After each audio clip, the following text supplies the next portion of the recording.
Sa parehong araw na ito, kapag kumukuha ng tubig mula sa balon, isang bagay ang nakaagaw atensyon sa mata ng kanyang amain.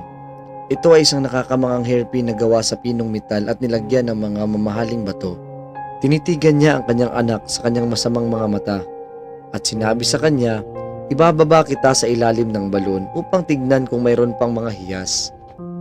Hindi makapaniwala ang batang babae sa kanyang narinig. Takot na takot siya sa malamig, madilim at kulong ng mga espasyo at mismong pag-iisip na bumaba doon ay lubos na ikinatakot niya. Alam niya ang mangyayari. Gayunpaman ay hindi siya naglakas loob na sumuway sa kanyang amain. Nanginginig na parang dahon. Sumampa siya sa balde at kumapit ng maigpit habang ibinababa ng kanyang amain sa itim na hukay ng balon sa ibaba.